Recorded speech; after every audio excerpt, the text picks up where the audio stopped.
आज से करीब 625 साल पहले पूरी दुनिया के लिए नास्त्रेदमस ने जो भविष्यवाणी की थी, वह भविष्यवाणियां सही साबित होती नजर आ रही है, जिसमें अमेरिका के राष्ट्रपति डोनाल्ड ट्रंप की दोबारा वापसी का भी स्पष्ट रूप से उल्लेख किया गया था।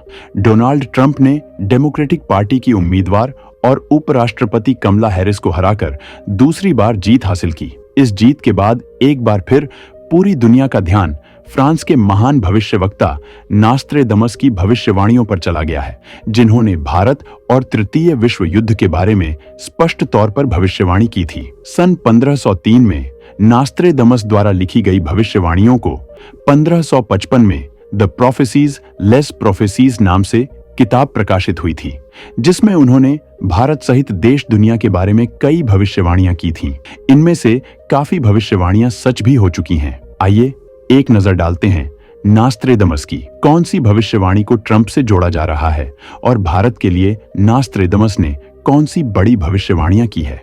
द प्रोफेसीज किताब में नास्त्रेदमस ने विश्व की महाशक्ति का उल्लेख किया था। इस किताब के अनुसार महाशक्ति का नया राजा उम्र के अंतिम पड़ाव पर सिंहासन पर दूसरी बार कब्जा संभालेगा। अब जाहिर सी बात है कि सन 1555 में एक देश के रूप में अमेरिका का गठन नहीं हुआ था।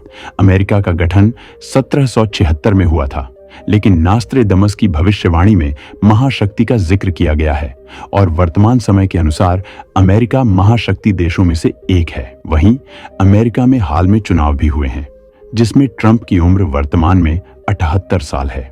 ऐसे में नास्त्रेदमस की सदियों पहले की गई भविष्यवाणी में अमेरिका चुनाव और ट्रंप की जीत की झलक दिखाई देती है।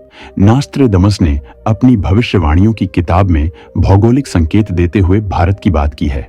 इस भविष्यवाणी के अनुसार भारत में एक मुक्तिदाता जन्म लेगा, जो राजनीति ही नहीं बल्कि धर्म के क्षेत्र में भी सक्रिय रहते हुए कई महान कार्य करेगा। उस मुक्तिदाता की उपस्थिति में वंचित वर्ग के लोगों की समस्याएं दूर होती जाएंगी और कई बड़े संकटों को टाला जा सकेगा। नास्त्रेदमस की भविष्यवाणियों के अनुसार पूरी दुनिया तीसरे विश्व युद्ध का सामना करेगी।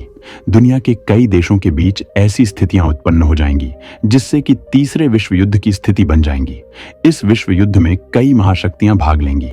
साथ ही हिंद का प्राचीन देश, जिसे भारत से जोड़कर देखा जा रहा है, वो जूझता नजर आएगा। नास्त्रेदमस की भविष्यवाणी में यह बात साफ नहीं है कि यहाँ जूझने का अर्थ कमजोर स्थिति से है या फिर इसका मतलब कुछ और है। नास्त्रेदमस ने अपनी भविष्यवाणी में बहुधर्मों वाली धरती की बात की है।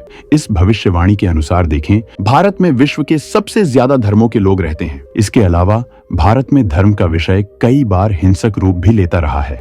धर्म को लेकर कई बार दंगे भी देखे गए हैं। मौजूदा हालात में जिस तरह से भारत में कट्टरपंथी ताकतें साजिश करते हुए बेनकाब हो रही है, भारत के कई इलाकों में धार्मिक शोभा यात्रा के दौरान पत्थरबाजी की घटनाएं इसका प्रमाण है। ऐसी देश विरोधी ताकतें मजहब के नाम पर देश विरोधी हरकतें करते नजर आ रही हैं। नास्त्रेदमस की भविष्यवाणी के अनुसार भविष्य में इसके और भी भयावह परिणाम देखने को मिल सकते हैं। नास्त्रेदमस ने अपनी भविष्यवाणियों में एक और भविष्यवाणी की है, जिसे भारत से जोड़कर देखा जा रहा है।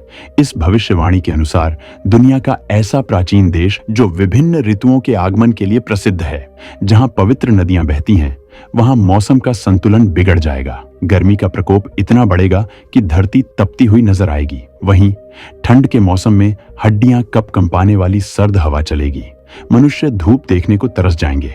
नास्त्रेदमस की भविष्यवाणियां कितनी सच होंगी, ये तो आने वाला समय ही बताएगा, क्योंकि भविष्यवाणियों के बारे में कभी भी स्पष्ट तौर पर कुछ नहीं कहा जा सकता।